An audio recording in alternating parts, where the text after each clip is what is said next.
Back in the day, sobrang uso ang mga phablets. It's been a while since I last saw a big phone like that. Ang laki ng screen, 7-incher, and quite heavy and makapal ang mga bezel.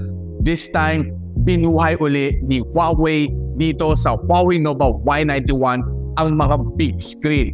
But, sobrang ng slim, sobrang ng gaan, 7,000 mAh ka ng battery, and almost 7-incher ang ganang display. Nakakamiss talaga ng mga phone like this one dahil sobrang laki ang display. Sobrang panalo if you're watching videos dito, mag-scrolling ng mga social media, and a lot more.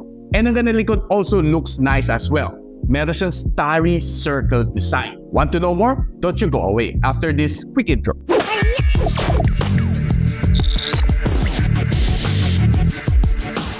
Hi guys, I'm Rich from the Gadget Sidekick and welcome back to my channel. So this is the Huawei Nova Y91. Normally pag sinasabi natin ang mga Huawei Nova, the Y series, ang design na is so-so. Okay lang. Not really something special, but for me, napawawa ko out of the box dito sa Huawei Y91. Ang laki na nga ng storage, 256GB of storage and meron siya 8GB of RAM. Before that, unbox muna natin. So right now, hawak na natin itong box and I would say na ang ganda ng kanyang box this time around. Very stylish ang kanyang box and kitang-kita mo ang design ng kanyang phone. Normally mga Y series makita mo naka sa Y91 lang eh wala na, yun lang. This time pinaganda na nila ito. So ang color na meron natin this time around is the starry black color with 8GB of RAM and 256GB of storage. So buksan muna natin. Tanggalin natin our phone. So slide out lang natin. Nakikita natin ito ang design ng Huawei Nova Y91. So meron tayong SIM injector tool, meron tayong clear na jelly case, 22.5 watts na fast charging brick na Huawei Supercharge, and of course ang ganang USB Type-C cable, and nothing else. So quickly pag-usapan lang natin design na itong phone na ito. Sa likod kita natin ang kanang camera which starts with the 50MP na main camera sensor na may star circle design. And kita natin may mga nakasulat dito ng mga specs ng camera na nakascribe dito sa gold ring niya. Andito ang Huawei logo sa ilalim. Sa ilalim kita natin ang kanilang loudspeaker, Type-C port, microphone in, of course, kanilang SIM tray. Sundutin lang natin SIM tray. As much as I hate to say it, wala siya micro SD expansion slot. So, dalawang 4G na nano-SIM lang kaya nito. On this side, kita natin ang kanyang fingerprint scanner / power button. Of course, kanyang volume rocker. Then, sa ibabaw, nandiyan ang kanyang noise cancelling mic. And on the other side, it's pretty clean. So, medyo maninibago ka sa kanyang design. Kanyang front-facing camera is may notch na parang iPhone na design niya. And dito nakatago ang kanyang earpiece plus ang kanyang stereo speaker. Now, first things first, itong phone na ito, meron siyang Snapdragon 680. Alam ko, sobrang overly used na ang 680. But ang point natin dito is not a gaming phone, but it's more of a reliable chip naman that can get you going through the day. Si 680, we know that it's a capable chip, but of course, it's not really meant for gaming. Multitasking, everything na gusto mo gawin dito sa phone na ito is definitely kaya-kaya ni 680. Now, if you're asking me kung ano score na makukuha na saan to the benchmark, this is what you get, 200,000 points. And if you try to break it down, ito naman makita mo. Now, like I told you a while ago, hindi to gaming phone. And sabi nga ni 3D Mark, it gave it that 400 plus points na, well, I could say, pang mga mild gaming lang ang kaya nito. And nag-effort din tayo i-throttle test tong phone na ito. It was able to gather a all-green na result which is very much surprising dahil very much optimized na ito chip na ito. And it has throttled to 93% ng kanyang peak performance, so which is definitely okay ang score na ito. Now, ang pinaka-highlight nito phone na ito, like I said, it's not the chipset, but it's the display nitong phone na ito. It's a near 7-incher, like yung mga phablet before, and it's a 6.95-inch to be exact, na IPS LCD na may 90Hz na screen refresh rate. Ang ganang screen-to-body ratio is around mga 86% dahil meron siyang notch dito sa ibabaw, which kinda takes away a little bit of the screen display na supposed to be iyong-iyo, di ba? But for me, ang ganang screen size is ang laki. Normally, yung mga phablet natin, makita mo ang kapal ng mga bezel sa size, ang kapal ng baba, but this time around, kita natin, quite slim na rin itong design, the Huawei Y91, which makes it one of the most lovable phone for 2023. Lalo if you are somebody na gusto mga malalaking screen, like yung mga tablet, but you want it to be mobile, itong Huawei Nova Y91 is definitely one of the phones that you should consider for this year. Now, saan pwede yung gamitin tong phone na ito? So, be it scrolling on Facebook like this, smooth na smooth ang kanyang transition dahil sa kanyang high refresh rate. And I'm pretty sure na ma-enjoy mo every moment that you spend on your social media sa phone na ito. So one of my favorite things to do dito sa phone na ito is to watch some reels, and it's really something that's enjoyable. We're watching it on YouTube, sa TikTok, sa Facebook, or sa Instagram, mga reels dito.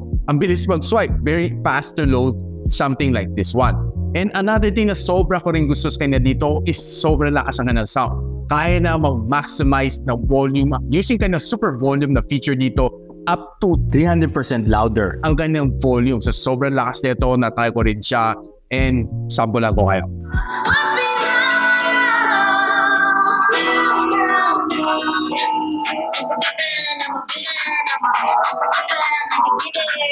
Grabe, mapapabilib ka, ang lakas ang kanyang sounds dito. So watching videos dito, sobrang enjoyable. Even though na hindi siya AMOLED display, but yung kanyang laki ng screen gives you probably one of the best viewing experience itong 2023. Watching yung mga basketball games or mga anime shows dito sa phone na ito, I would say na sobrang enjoyable siya. Especially together with yung kanyang sobrang lakas na cinematic sound.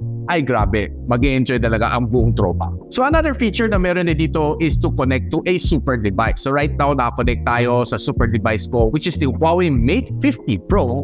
So pwede natin access ang camera nitong phone na ito. So let's just try. So ayan, kita natin guys na gamit ko ang front-facing camera ng aking Huawei Mate 50 Pro. And nakikita natin dito sa phone ko, which is the Huawei Y91, using the Huawei super device, ang kanyang multi-screen sharing mode. Ayos, di ba?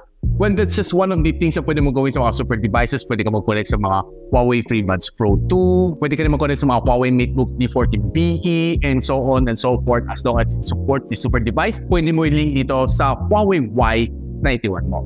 So itong phone na ito has a massive battery. 7,000 mAh of battery, and yet magaan siya. Hindi siya sobrang bigat itong phone na ito. Itong phone na ito weighing just around mga 210 grams. It's quite light na rin for a big and massive phone like this one. Back in the day, siguro mga phablet, maybe nasa 270, 280 grams. Medyo mabigat. Pero ito, magaan na talaga siya. Now, itong phone na ito also supports 22.5 watts na Huawei Supercharge. So, charging from 10 to 100, it takes me just roughly 1 hour and 50 minutes to complete the full charging cycle. For me, I would say it's really not bad dahil ang laki na kanyang battery size, and yet under 2 hours ang charging, quite good.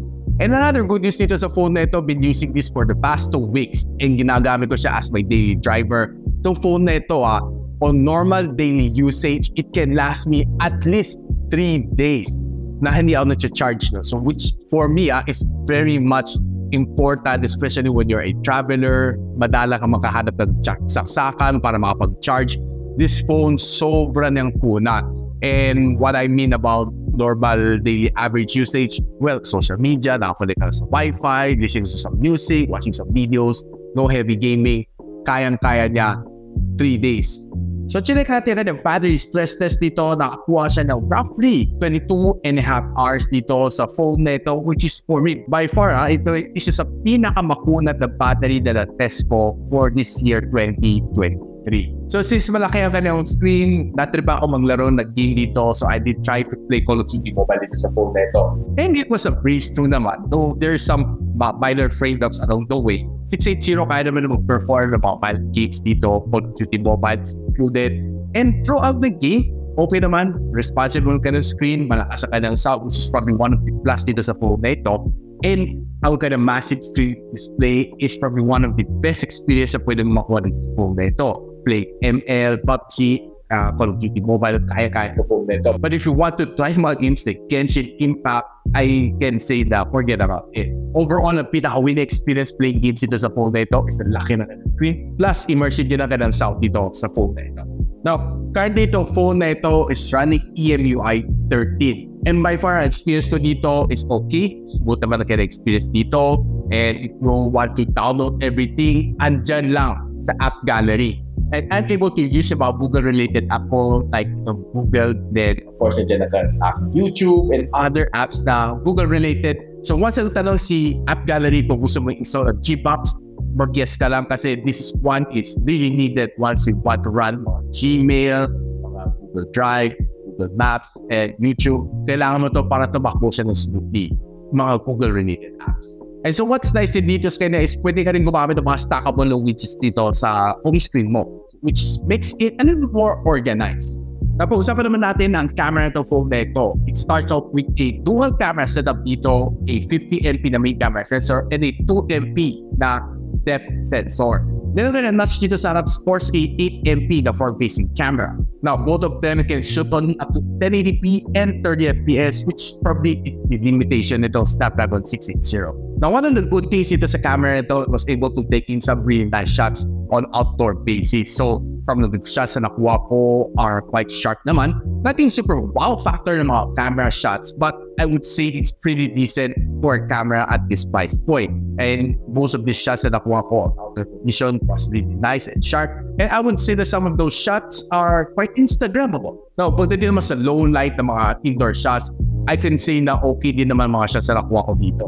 Some of them are quite sharp even though na medyo low light naman. Medyo na-enhance naman ng Huawei dito ang mga shots even though na medyo madilim kunti dito sa loob ng coffee shop.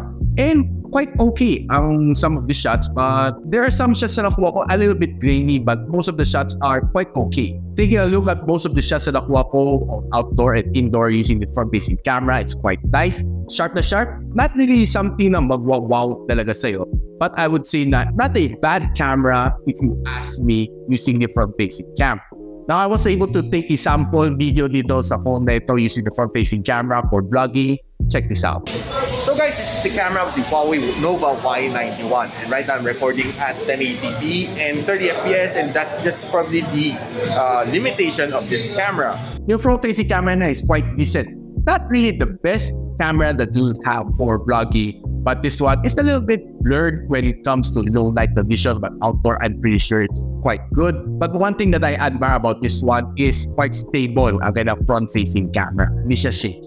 Now guys, what are the things that I really like about the Huawei Nova Y91? One, ang laki na kanyang screen. Two, quite light siya. And three, massive ang kanyang battery. And of course, it has a really nice star circle ring dito sa likod, which of course composed of the camera module. So if you're somebody na mahilig sa mga social media, mahilig sa mga big screen, scrolling all day long, this phone is probably one of the best for you. Now, kung gusto nyo malaman where to buy this phone, I'll be linking everything on the description box below. Just check it out. And if you like this video, don't forget to like, subscribe, and of course, hit the bell icon para nyo yung mga future uploads here from my channel. And so, ako para si Richmond, and you're watching Gadget Sidekick. What's up? Like and subscribe to my channel. Don't forget to hit that notification bell. For one of my latest uploads, click the dito. And for one of my popular uploads, click here.